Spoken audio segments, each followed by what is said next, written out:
Welcome to Family History Mysteries, a podcast that tells the stories of everyday people and their families. I endeavour to continue publishing episodes ad-free.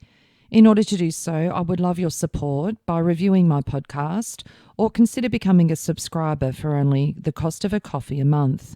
This gives you early access to episodes and also access to bonus episodes, of which at this stage there's over 30. Welcome to the first of my shorts episodes. I found that I had quite a number of stories to tell, but they were quite short. However, I found them to be interesting, and I hope that you find them interesting as well. So these are generally around 15 to 20 minutes per episode. Shorts episode number 2, Imbecility. In 1935, Alfred Stoddart of Kinglake, a farmer, contested the will of his niece, the late Mrs. Annie C. Sullivan of Kinglake. The estate was worth £1,960 and there were 8 individual beneficiaries, and a legacy of £100 to the St Vincent's Hospital, and the residue of the estate was bequeathed to Mrs. Sullivan's sister-in-law in Ireland. The will was being contested by Alfred Stoddart under the grounds of alleged undue influence and congenital feeble-mindedness or imbecility of Mrs. Sullivan. So let's firstly go into the background of Alfred Stoddart. Well, he was born on the 5th of March 1860 in Birkenhead, Cheshire, England, the child of John and Elizabeth Stoddart. He was indentured as an apprentice in the Merchant Navy at the age of 16 on the 17th of September 1875. In 1879 he was serving on the ship Birdwin. He received his Master's and Maid Certificate at Liverpool, England on the 5th of October 1881. He married Mary Ellen Westworth in West Derby, Lancashire, England in October 1882 when they were 22. Mary had been born on the 2nd of January 1860 in Carlisle, Cumberland, England. She was the 5th of 7 children to Robert Westworth and Margaret Mary Story. Alfred arrived in Sydney on the 11th of January 1896 as the first mate on the Cletus from Belfast via Java, via Adelaide and via Melbourne. Mary was the only member of her family to emigrate to Australia. Alfred's father had lived at Timaru South in New Zealand, but died at Alfred's home on the 16th of December 1898 at the age of 84 years. And it states, on the 16th of December at the residence of his son, Alfred Stoddart in Hume Street, Malvern, John Stoddart, late of Sea Down, Timaru South, Canterbury, New Zealand, aged 84. In 1903, the couple were living in Balaclava, Victoria, and Alfred had stated his occupation as a mariner. By 1914, Alfred owned a farm called Moore Farm at Kinglake, and his niece was living with them at this time. Mary died on the 21st of August 1938 at her home in Kinglake at the age of 78. And there were 2 death notices in the paper. On August 21st at her residence, Moore Park at Kinglake, Mary Ellen, the dearly beloved wife of Captain Alfred Stoddart, and then another entry saying Mary Ellen Stoddart, the dearly loved aunt of Ernest and Margaret Westworth, and great aunt of Jessie and Mark Phillips. Alfred died in Hawthorne on the 4th of December 1947 at the age of 86. And on the 20th of February 1947, a law notice stating that Alfred Stoddart, formerly of 48 Auburn Parade, Auburn, in the state of Victoria, but late of 332 Riversdale Road, Camberwell, retired farmer, after 14 clear days, Beatrice Victoria Westworth, formerly of 48 Auburn Parade, Auburn, but now of 332 Riversdale Road, Camberwell, married woman, one of the executors of the will of the deceased, will apply to the Supreme Court for a grant of probate of the will. So Mary's 3 nephews were Ernest Albert, Robert John and Walter Victor, and they also emigrated to Victoria. Ernest Albert, known as Chappie, lived at Kinglake. He was born on the 8th of October 1883 at Kirkdale, Liverpool, Lancashire, England. He married Margaret Ann Livingston on the 5th of April 1904 at Everton at the St John the Evangelist Church in Lancashire, England. They departed England on the 24th of July 1912 and came to Kinglake as soon as they emigrated. They visited London from 1957 through to 1958, and Ernest died at Kinglake in July 1970 at the age of 86. They had 5 children: Dorothy, Robert, Jessie, Elizabeth and Stanley. The second nephew of Mary's was Robert John, who was born in Kirkdale, Liverpool, Lancashire, England in January 1887. He emigrated by 1912 as he married Beatrice Ramsay on the 24th of October in Victoria. Robert was a carpenter and they lived at Carlton, then Camberwell and then Box Hill. They had 3 children and divorced in 1943. Interestingly, in 1947, when Alfred died, he bestowed his will to Beatrice, not his nephew Robert, but Robert's ex-wife. In 1963, Beatrice is living in Auburn, Victoria without Robert. He died in 1982 in Victoria, aged 85. And the third nephew was Walter Victor, who was born on the 18th of June 1897 in Liverpool, England.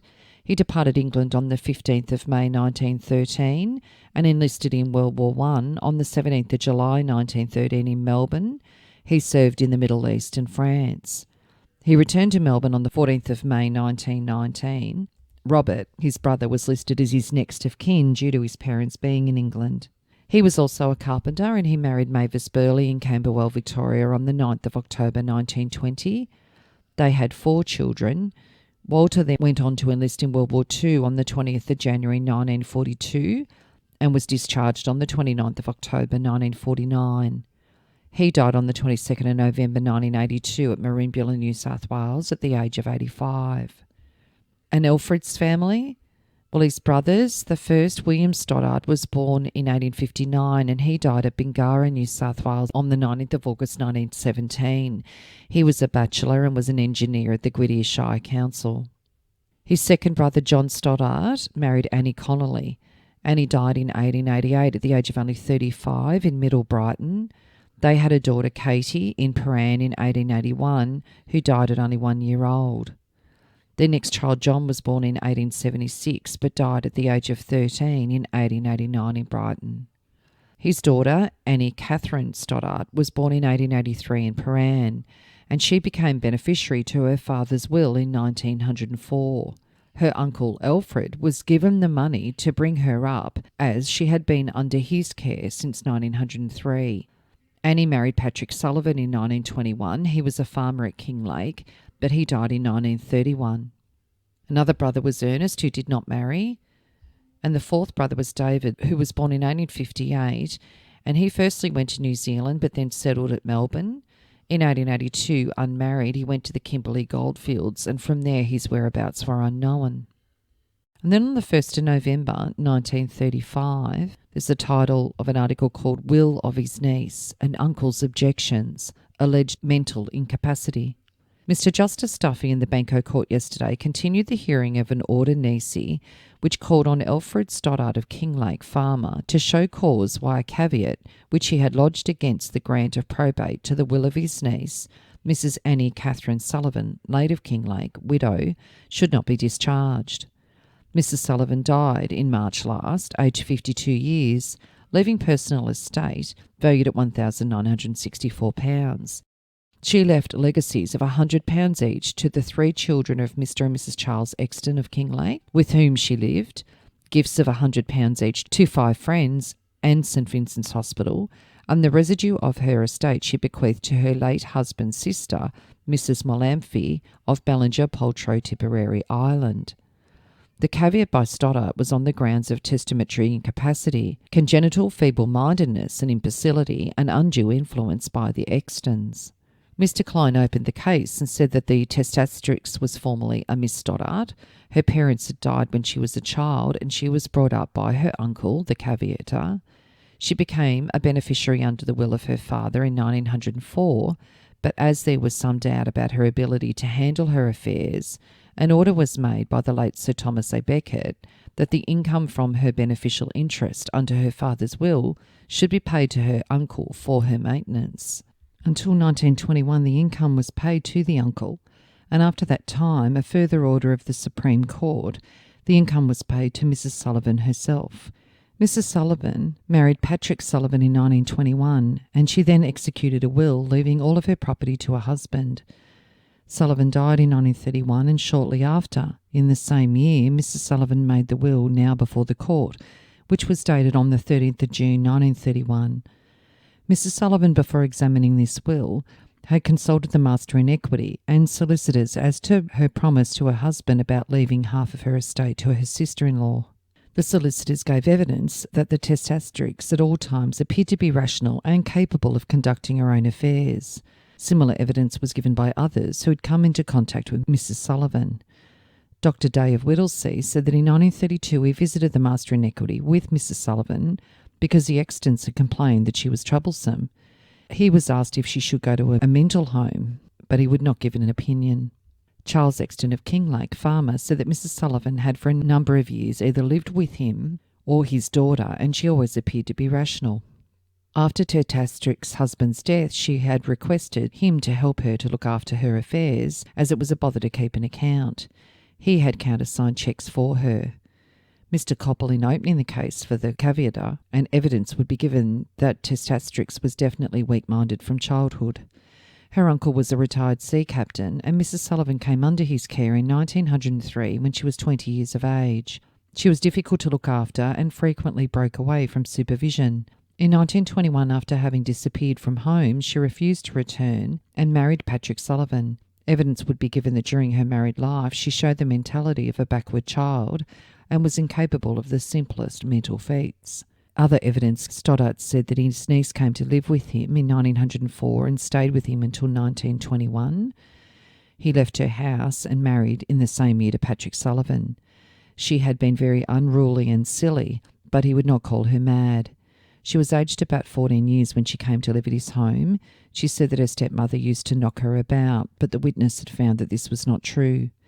Even after she reached maturity, she only had the brain of a child of 8. She would leave the house and stay in the bush all night at times. She once said that she wished to make a will, and the witness had taken her to a solicitor who refused to draw one up for her. Answering Mr. Coppell, Stoddart replied that Mrs. Sullivan had delusions. Once during the war, she told him that she'd left £10,000 to the Belgians. On another occasion, she told him that a Captain White, whom she had met in the bush, was going to marry her. She also talked to herself and frequently pretended to read a newspaper, not noticing it was upside down. The children in Kinglake used to call her Mad Nan and run after her. The witness denied that he ill-treated her. To Mr. Klein, Stoddart said that he had not spoken to Mrs. Sullivan during the time that she was married. That was because of the manner in which she behaved before she left his home. Mrs. Exton stated that when Mrs. Sullivan came to live with her from her uncle's home, she was in rags. She denied that when Mrs. Sullivan was living with the family that she asked every man about the place to marry her. The hearing of the case was adjourned to a day to be fixed. So it was nearly a month later when the next article featured stating uncle contests niece will, Kinglake case, lack of testamentary capacity alleged. In his judgment, Mr. Justice Duffy said there was no evidence that would justify the conclusion that the Extons had exercised undue influence on Mrs. Sullivan within the legal meaning of the term, nor was there anything in the will itself to indicate testamentary incapacity. It was necessary, however, to take into account the evidence of the mental state of the testatrix. It was striking that even witnesses called for the compounder had stated that her intelligence was not fully developed for her age. Another striking fact was that when Exton had visited the Master in Equity with Mrs. Sullivan about the will, he had brought with him a doctor. The behaviour of Mrs. Sullivan showed that she was subnormal. She had been shown to be hard to control, that she had a violent temper, and she could also not understand the value of money.